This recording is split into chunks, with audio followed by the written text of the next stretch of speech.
નમસ્કાર વિદ્યાર્થી મિત્રો, હું એકતા લાલી જવાન નવોદય કોચિંગ ક્લાસ અમરેલી રોહિત જોશીના ડિજિટલ પ્લેટફોર્મ પર આપનું હાર્દિક સ્વાગત કરું છું. આજે આપણે લઈશું સાદું વ્યાજ. સાદું વ્યાજનું સૂત્ર છે I = PRN છેદમાં 100. તો આપણે રકમની દરેક રાશિ વિશે જાણી લઈએ. P શું છે? તો કે P છે એ મુદ્દલ અથવા રકમ છે, એને મુદ્દલ બોલાય અથવા રકમ. જે દરે આપણે લેવામાં મૂકવામાં આવે એ R = વ્યાજનો દર, M = વર્ષ, કેટલા વર્ષ માટે મૂકવામાં આવે છે એ, અને I = વ્યાજ. આ રકમના સૂત્રની મદદથી આપણે સાદું વ્યાજ શોધીશું. સાદું વ્યાજનું બીજું સૂત્ર છે કે A = P + R. P એટલે કે આપણી રકમ અથવા મુદ્દલ, અને I એટલે વ્યાજ. રકમ અને વ્યાજ ભેગા થાય એટલે વ્યાજ મુદ્દલ મળે.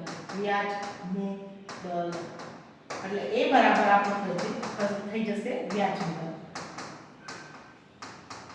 ચલો એક ઉદાહરણ આમ આપેલું છે, નમૂના પૂરતો આપણે લઈ લઈએ, પછી આપણે દાખલા ગણીએ. રશ્મિ તેની સહેલી ખુશ્બુ પાસેથી 5000 3 વર્ષ માટે કર્જે લે છે. વ્યાજનો દર વાર્ષિક 8% હોય તો 3 વર્ષે ખુશ્બુને કેટલી રકમ મળે? તો સૌથી પહેલા આપણે એનું વ્યાજ શોધવાનું છે. તો આમાં આપી દીધું છે, શોધવું પડે. I = PRN /100. બરાબર? તો આ સૂત્રની મદદથી આપણે દાખલા કરશું. દાખલા નંબર 1. તો આમાં જોઈ લો, I = સાદું વ્યાજ શોધવા માટે I = PRN છેદમાં 100. P એટલે આપણે કેટલો આપેલો છે? 5000. R એટલે કેટલો આપેલો છે? તો કે 8%. અને N = 3 વર્ષ છે. બે શૂન્ય ઉડી જશે એટલે ગુણાકાર કરશો એટલે 1200 રૂપિયા મળશે. હવે શું શોધવું પડે છે? તે ખુશ્બુને કેટલી રકમ આપવી પડે. તેથી આપણે વ્યાજ મુદ્દલ શોધવાનું છે. તો વ્યાજ મુદ્દલ શોધવું હોય તો પહેલા મૂળ રકમ પ્લસ જે વ્યાજ મળે એને ભેગું કરો એટલે વ્યાજ મુદ્દલ મળે. હવે કેટલાક ઉદાહરણો લઈશું એટલે તમને સારી રીતે સમજણ પડી જશે.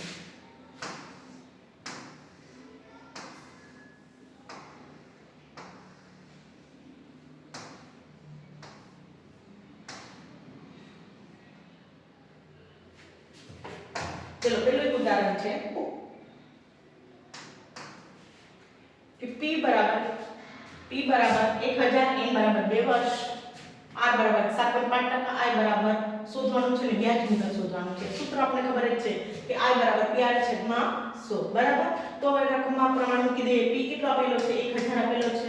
હા, મુદ્દલ કેટલી? R કેટલો આપેલો છે? તો કે 7.5% આપેલા છે. જ્યારે પણ રકમમાં મૂકીએ ત્યારે ટકાની નિશાની ખાસ કરવી એટલે આપણે આઈડિયા આવે કે વ્યાજનો દર છે. N = તો કે 2 વર્ષ. હવે સૂત્રમાં મૂકીએ તો કે I = PRN છેદમાં 100. ચલો P કેટલો છે? તો કે 1000. R કેટલો છે? તો કે 7.5. મેં તમને દશાંશ ચેપ્ટરમાં શીખવાડ્યું હતું, પોઈન્ટ હોય નીચે જશે તો દશાંશનું ચિહ્ન જતું રહેશે. N એટલે કે 2 વર્ષ. તો આનો પોઈન્ટ જતો રહે એટલે ગુણ્યા 10, અને આ 100 ના છેદ ઉડાડીએ તો ત્યાં 1 2 3 શૂન્ય છે, અને 1 2 3 શૂન્ય ઉડી ગયા. હવે સજ્જો ગુણાકાર કરીએ એટલે 75 દુ 150. શું શોધવાનું છે? તો કે 150 રૂપિયા. આ જ રીતે હવે આપણે શોધવું છે વ્યાજ મુદ્દલ. વ્યાજ મુદ્દલ શોધવું હોય તો બીજું કશું જ કરવાનું નથી. A = P + I. P બરાબર આપણો કેટલો છે? તો કે 1000. I કેટલો મળ્યો? તો કે 150. એટલે 1050 નો સરવાળો કરો તો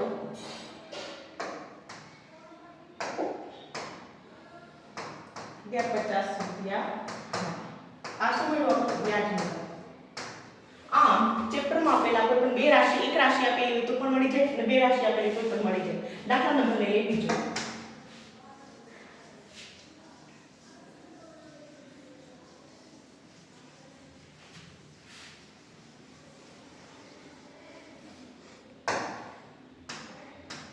બીજો શું છે કે P = 4500. તો કે P = રકમ કેટલી આપેલી છે? તો કે 4500.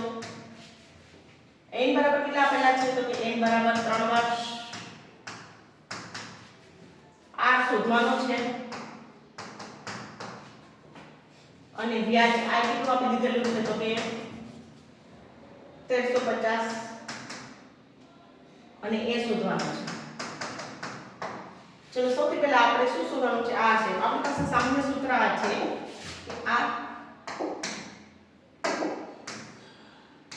I બરાબર PRN છેદમાં 100. હવે આ વખતે શું કર્યું છે કે વ્યાજનો દર શોધવાનો છે. એને એમ જ રાખો, બાકીના જાય જવા દો, એટલે આપણને મળી જશે I નો I આ ભાગાકારમાં છે તો અહીંયા આવશે તો ગુણાકારમાં આવી જશે. આ P અને N આપણે આપેલા છે એટલે અહીંયા ભાગાકાર ગુણાકારમાં છે તો અહીંયા છેદમાં આવી જશે તો ભાગાકારમાં આવી જશે. શું વેચ્યું? આ લીધું, કારણ કે આપણે આ શોધવાનું છે. બધાની કિંમત મૂકી દઈએ. આ એટલે કેટલો આપી દીધો છે તો કે 1350 ગુણ્યા 100. P કેટલો આપી દીધો છે તો કે P 4500 આપી દીધો છે. અને N કેટલા આપ્યા છે કે 3. શું શોધવાનું છે? આ આપણે શોધવાનું છે, ટકા શોધવાના છે, બરાબર. રાશિ પ્રમાણે ઉડાડી દઈએ તો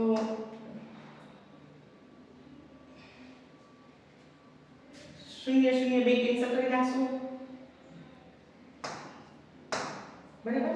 અહીંયા છેદ ઉડાડ્યો તો 3 તો 3 ચોક 12 45 3 પંચા 15 45 એકા 45 સામે સામે જતું રહ્યું એટલે 1 રૂપિયો. R બરાબર કેટલા વધ્યા? આ A1%. જ્યારે R નું કિંમત શોધવું હોય ત્યારે ટકામાં શોધે એટલે R બરાબર 1% ના દરે આપ્યા હશે, બરાબર. P નો બીજો દાખલો શોધો. જ્યારે કોઈ પણ P બરાબર I બરાબર PRN છેદમાં 100 છે. આમાંથી કોઈ પણ એક રાશિ આપી હોય તો પણ આપણે એક રાશિ નો આપેલી હોય, બાકી બધી આપેલી હોય આપણે શોધવાનું હોય. આમાં પેલા દાખલામાં આપણે બધું આપી દીધેલું હતું ને આ સીધે સીધું શોધવાનું હતું કે I બરાબર PRN છેદમાં 100 સૂત્ર મૂકતા હતા. હવે આમાં R નથી આપેલો તો R ને કરતા બનાવી બાકી બધાને છેદમાં છે અને આ રાશિ પ્રમાણે કિંમત મૂકીને મળી જાય. દાખલા નંબર 3.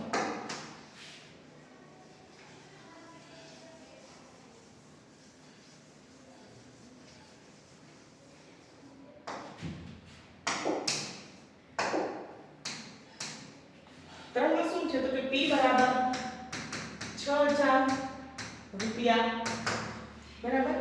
N શોધવાનો છે. R બરાબર 12%,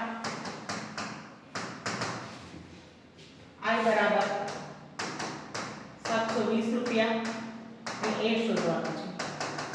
ચલો હવે આપણે ખબર જ છે, કઈ વાંધો નહીં, આપણે N શોધવાનો છે તો સૂત્ર પ્રમાણે મૂકીશું. આપણી પાસે સૂત્ર છે I બરાબર PRN છેદમાં 100. ચલો શું શોધવાનું છે? N તો N એમ જ રહેજો, બાકી બધા ગુણાકારમાં આવજે. 1 ગુણ્યા 100 છેદમાં PR બરાબર N. વર્ષ શોધવાના છે તો I ની કિંમત મૂકી. I ની કિંમત છે 720 રૂપિયા ગુણ્યા 100. P ની કિંમત છે 6000 અને R ની કિંમત 12%. N શોધવાનું છે, બરાબર. છેદ ઉડાડી દઈએ તો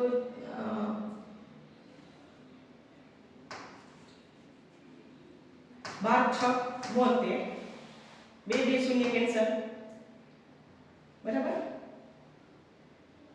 12 6 72 6 1 6.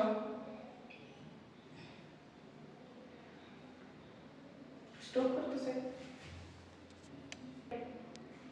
કિંમત મૂકી દે. I બરાબર તો કે I બરાબર 720 ગુણ્યા 100 ના 100.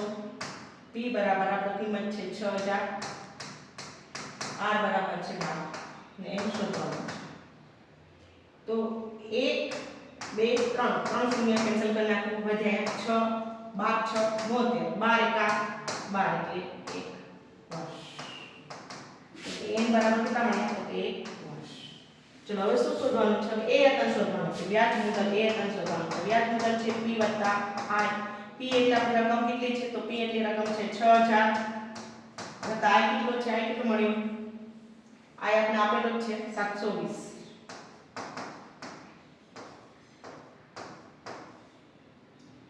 6720 રૂપિયા એ બરાબર. આવી રીતે કોઈ પણ દાખલાની અંદર આ સૂત્રના મદદથી આપણે એનું સરળતાથી શોધી શકીએ. હવે ચોથો દાખલો.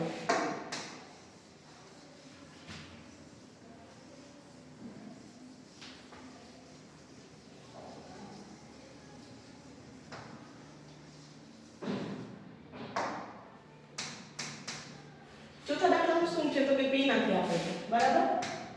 P શોધવાનું છે. પછી N બરાબર 5 વર્ષ,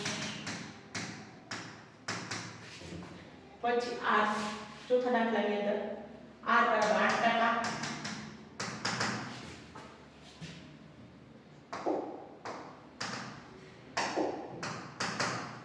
અને જે I બરાબર 480. બરાબર. તો વ્યાજ મુદ્દલ શોધવાનું છે. હવે આપણી પાસે I આપી દીધો છે તો સૂત્ર આપણને ખબર જ છે કે I બરાબર PRN છેદમાં 100 છે. ચલો આપણે P શોધવાનો છે તો P ને એમ જ રાખીએ, બાકી બધું છેદની છેદમાં જવા દઈએ. તો I ગુણ્યા 100 RN છેદમાં આ બાજુ આવી જશે. P એમ જ રહેશે. I ની કિંમત મૂકી. I એટલે કેટલા છે તો કે 480. 100 ના 100. R એટલે તો કે R એટલે 8%. અને P એટલે 5 વર્ષ. બરાબર. છેદ ઉડાડીએ. 8 6 48. બરાબર. અને 5 ગણો તો 20 5 100. તો અહીંયા 60 આવ્યા અને અહીંયા 20 એટલે 6 દુ 12 1200 રૂપિયા મળે. ચલો આમાં વ્યાજ મુદ્દલ શોધવાનું છે. હા, વ્યાજ મુદ્દલ શોધવાનું છે. તો A બરાબર P વત્તા P કેટલો આપણે આપી દીધેલો છે? P આપણે મળ્યું 1200 રૂપિયા. અને I કેટલો છે? I કેટલો આપી લીધો 480. આ બંનેનો સરવાળો કરો એટલે આપણને મળે વ્યાજ મુદ્દલ. 0 0 8 નો 8 6 6. આ કિંમત મળી આપણે વ્યાજ મુદ્દલ A બરાબર. આવી રીતે સીધી રીતે આપી દીધેલો હોય તો થાય. પણ હવે દાખલા નંબર 5 માં આપણે ખાલી જ 8% આપેલા છે, બીજું કશું આપેલું નથી. એક એવું કીધેલું છે કે આ બરાબર 10% અને A બરાબર વ્યાજ મુદ્દલ બરાબર બમણું. વ્યાજ મુદ્દલ એટલે શું? વ્યાજના વ્યાજ પ્લસ મુદ્દલ મળે ને એને વ્યાજ મુદ્દલ કહેવાય. I બરાબર વ્યાજ, જે તમે રકમ મૂકેલી છે એનું જે વ્યાજ મળે છે એને વ્યાજ કહો છો, અને વ્યાજ પ્લસ મુદ્દલ એટલે તમારી મુદ્દલ પ્લસ રકમ વ્યાજ મળે ને એને વ્યાજ મુદ્દલ કહે. તો એટલું જ ખાલી કીધું છે કે વ્યાજ મુદ્દલ બમણું છે અને વ્યાજ R બરાબર 10% છે. બીજી કોઈ રાશિ આપેલી નથી. તો કઈ રીતે દાખલો થશે તો એ જોઈ લઈએ.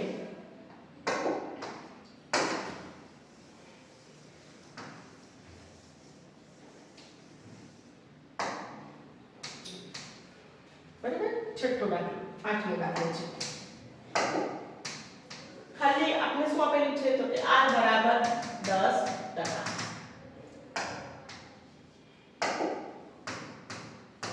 તો તમને ખબર જ